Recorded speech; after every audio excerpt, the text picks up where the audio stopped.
What's up, YouTube? It's Todd Horst here with Tasty Tracker. Today I'm going to continue my series on day trading, and we're going to talk about how to set up your environment and what you need to be looking for. Before we get started, if you could hit the thumbs up, that'd be great. That will help the YouTube algorithm promote the video. Thanks. Okay, so to start, before we talked about the PDT, what it is, and how you need to start with the correct account type, that would be a cash account at Tastyworks. We choose Tastyworks here because they immediately settle, and so you don't have to wait the 1 or 2 days for the funds to normally settle if you're only trading options. If you don't do that, you're going to get locked out real quick because you have 3 trades within a 5-day period on normal brokers with margin accounts like Robinhood, or even a margin account on Tastyworks. So anyway. Moving on, you're going to focus on a limited number of securities. That's applicable for any kind of trading. You want to have a finite number of securities that you're trading and really get familiar with those. So whether you're talking about swing trading options, which I'll have a series on some other time in the future, stocks or day trading specifically, you need to know where it's at, how it's trending overall, and what it's going to do that day. So I do have a watch list in a later slide of sort of the most popular underlines that people like to trade options for, especially day trading, and so they all have high liquidity, especially in the morning.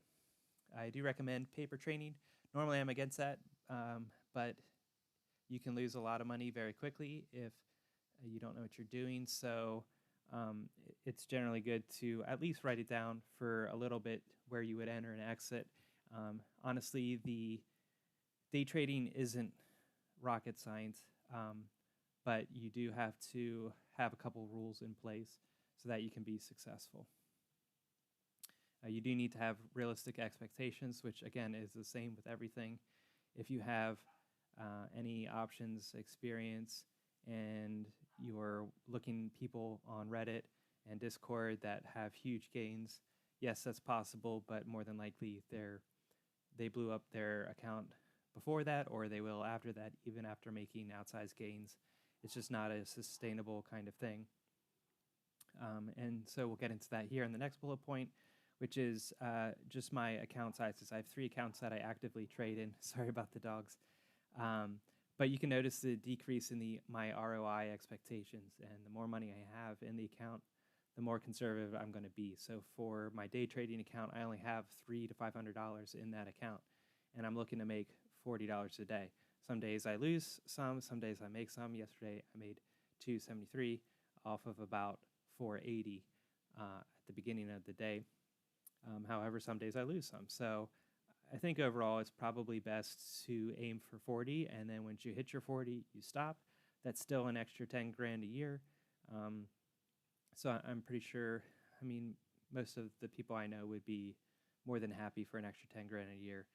It's also less time involved if you're just trying to get 40, get in and get out. The reason yesterday was particularly good for me was because it was a more volatile day, and so I was able to catch a bunch of stocks moving up and down. And so that's why that was profitable. But yeah, so that's 13% a day, which that's a day. That's more than about twice as much as what the market gives you in a year. So if you are complaining about $40 a day off of 300 invested, you're absolutely crazy. The next account I have is a 2000 account that I do swing trades in. I'm looking for about 10% a month, which is $200 on that account. Again, that's 10% a month, which is more than what the market gives you in an entire year. My last account, this is an IRA account, and I have that with Tastyworks, so I can trade options in the IRA. That is not my only retirement account. That's just, if you want to call it a play retirement account, you can. So this is just a backup. But anyway, I'm looking to make $1,000 per month in that account, and that's 7% a month. Again, a month, what the market would generally give you in a year. So the key takeaway is that you can make substantially more than just passively investing by using options. but you still have to take the account size into consideration with how much risk you're willing to take. The chances that I blow up the 300 account uh, between now and a year from now at some point in there is very, very great. It's going to happen. Um, and I'm okay with that because it's only $300. In the meantime, I'll be taking out money every time at the end of each week when I'm profitable.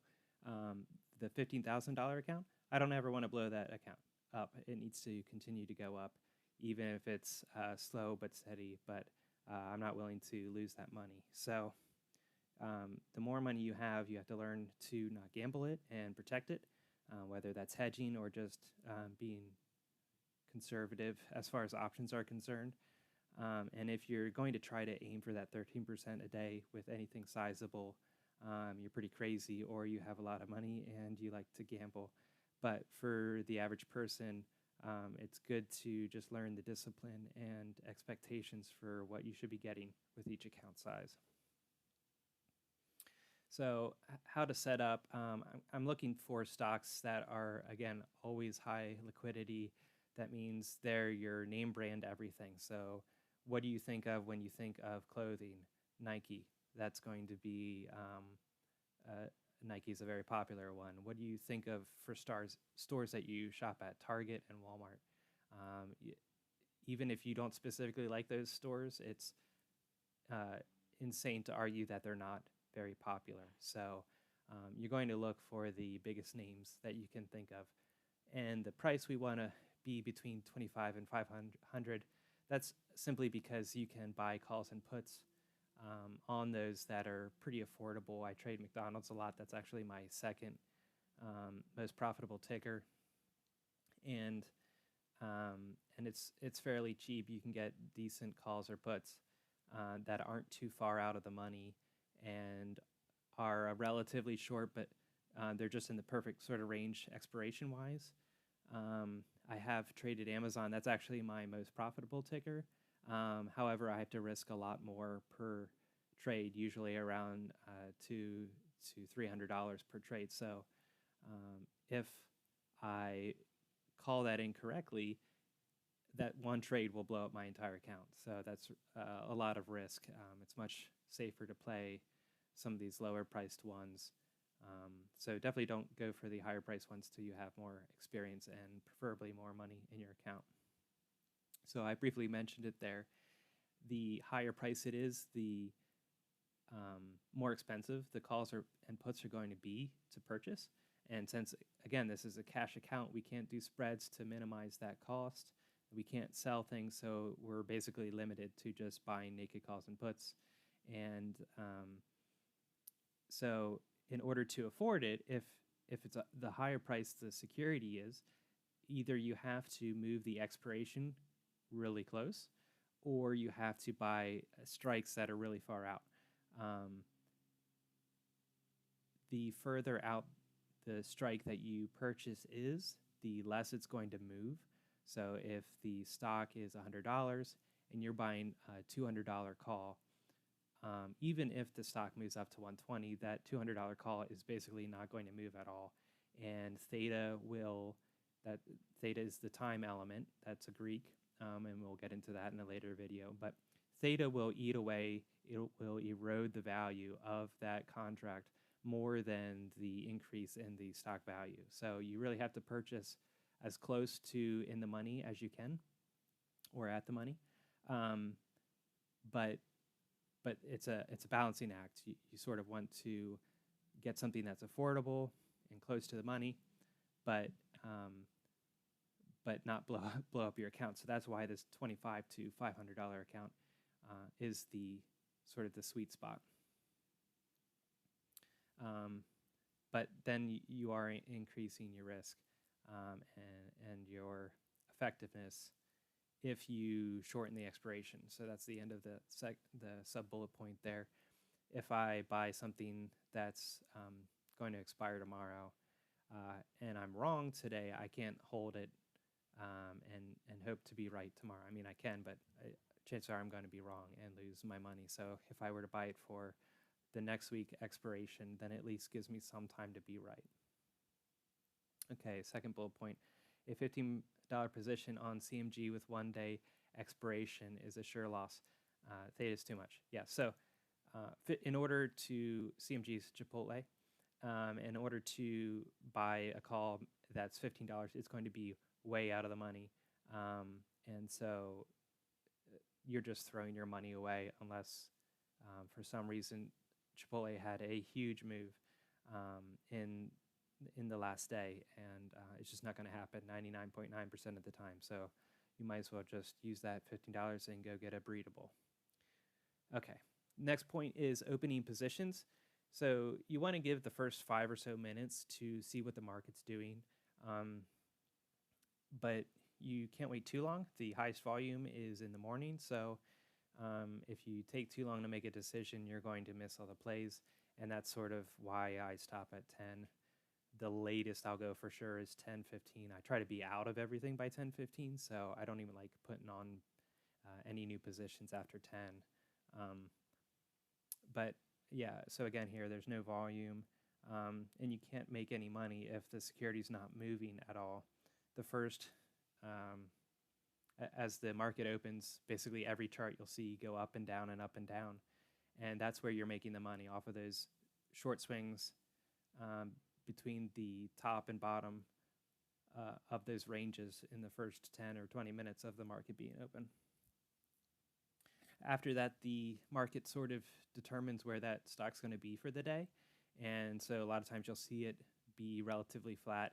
It might creep down or creep up, but even then, even if it continues going on the direction you're going, because there's no volume and liquidity there, even if it's going the direction you want it to, it might not actually change the value of your contract that much. So like I said, I try to be out by 10:15, and most of the time I'll swing whatever positions to the next day. You do have to be careful with that because a lot of times if you're swinging it the next day, it's inevitably going to go the wrong direction. So I would say 80% of the time you're going to want to close the position even if it's at a loss by 2 o'clock if it hasn't gone your way and closed out on its own. But there are always those instances where if it's still looking okay, then you can definitely swing it to the next day. I definitely wouldn't really recommend it after another day or two, even if you have expiration for next week. But again, if you do that, longer expirations, they'll help cover your mistakes where you're not as accurate. So maybe that's a good place to start. But at the same time, they're less profitable. So if the contract expires tomorrow, a very small move is magnified because there's no time left, and the prices will just jump all around. If you have a whole nother week, the prices will move much less. So as an example, the expiration is tomorrow. Tomorrow's Friday. I'm filming this Thursday night. If I have a contract that expires tomorrow and the stock moves $1, the contract might go up $30 in value if it's expiring tomorrow. But the ones that are expiring next week might only go up $5. So they're both going to go up, but the sooner expiration will go up much more. So it's a give and a take. If you have a shorter expiration, you'll be able to capture that move better, but then you have less room for error. So in Thinkorswim, I use the 1 day, 1 minute chart to play all the positions, but you do need to know what the symbol is doing on either the 6 month or year. I look at year to see what the larger trend is, and then as well as the larger market. So you need to be watching the futures or SPY to see what market is doing in general, especially if you're talking about a bigger player like Apple, where Apple and the market are very tightly tied. So a lot of times you'll see the market go down a hair before Apple or vice versa, depending on the day. And so you can use one as an indicator for the other. But you need to sort of have all three areas in mind here to know what the position is making most sense that day. So here's my watch list. Activision, Disney, GoPro, Twilio, Amazon, QCOM, Johnson and Johnson. There's a whole bunch of big name ones on this list. Boeing and I already said Walmart earlier, AMD and NVIDIA if you're getting into chips. So there's a lot of different categories here, whether you're talking about bonds with TLT or chips or banking. Everything's sort of covered in this list. And sort of the important thing here is the last box, which is a bunch of question marks. Every single day there's going to be news about this or that happening, and this company is making big moves pre-market. So you just need to stay in touch with what's happening. And the more you do it, the more you'll find the sources that you like best to give you a heads up on what's happening that day. Inevitably, it will be some on this list, but there'll be one or two. And obviously things are going to drop off this list. This is the end of 2019. So, I expect 2020, some will drop off, but some will be in here and some will be bigger, especially Disney with Disney Plus. But anyway, so before the market opens, I have Thinkorswim with a 4x2 chart. So I'm looking at 8 different securities. I pick between the daily movers and sort of my favorites from this watch list. And I'll have them all open.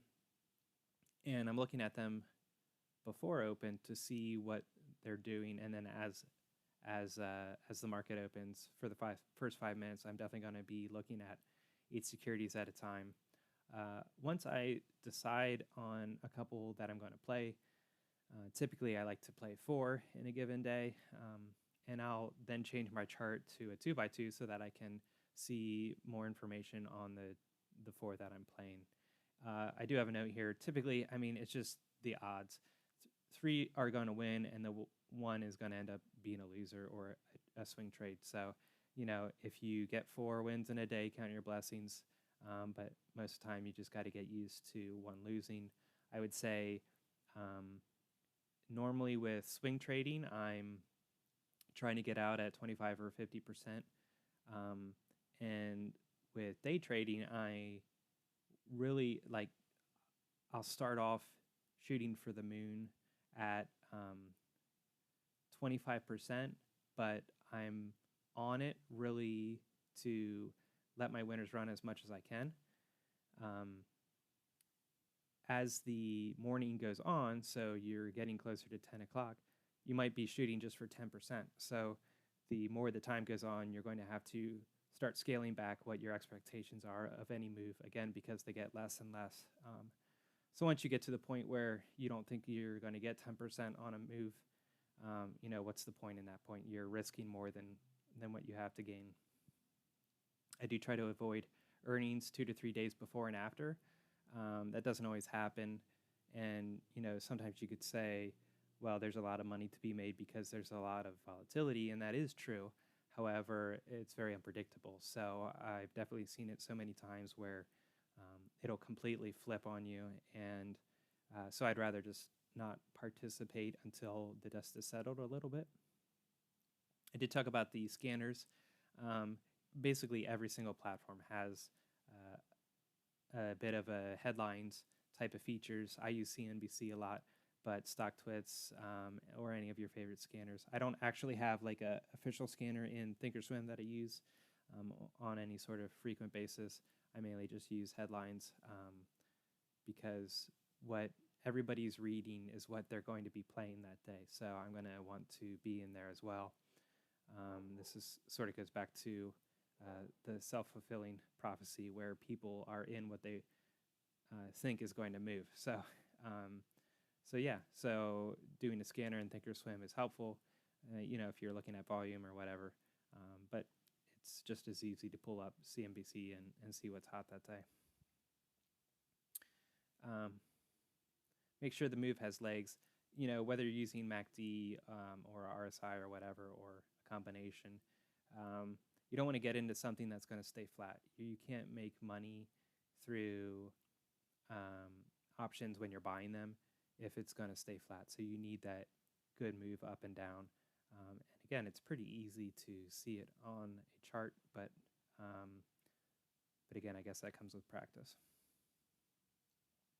So I did say about watching futures, that's /ES in Thinkorswim, and CNBC has a futures page that is pretty mobile friendly, so I have that shortcut saved on my phone, and I can just check the futures before I go to bed, and then when I wake up, and then when I'm getting ready to trade.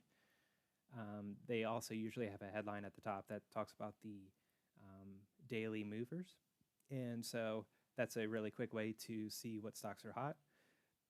I don't really like Robinhood Snacks, which is their newsletter, but maybe that's your thing. eOption also has a newsletter, which I really hate their platform, but they have a great newsletter. It goes over each sector and the previous day's activities and the futures and the upcoming activities, and then some political news and stuff that might affect the stocks. So yeah, I think eOptions is actually probably my favorite daily email that I look at. And then, as usual, and I talked about this before, using Thinkorswim for the charting on the 1 minute. So, as always, if you want to share, like, and subscribe, again, if you could please like, that would really help me out. I do have broker links in the description, so I'll try to remember to put the CNBC link and any of the other things we talked about here in the description. I do have a year's worth of videos planned, so check back next Friday. My website is tastytracker.com. It's only $9.99 a month, and I think it will help you be more successful to see where you're doing well and what areas you need to either work on or stop doing to be profitable. I guess one thing I didn't really say is for the losing trades, a lot of times it's good to get out of them at 30%. So if you don't think you can hold it overnight, try to get out for 30. A lot of times, if it's not going my way, I'll set a sell limit for the price that I entered in, and then I'll just walk away from the market. But anyway, next week I'm going to go through some specific examples and sort of the nitty-gritty details on how I look to purchase the options. So that'll be the third and I think final in the series on specifically how to do it. As always, all of this information is for educational and entertainment purposes only. So don't sue me, please. Thank you. Bye.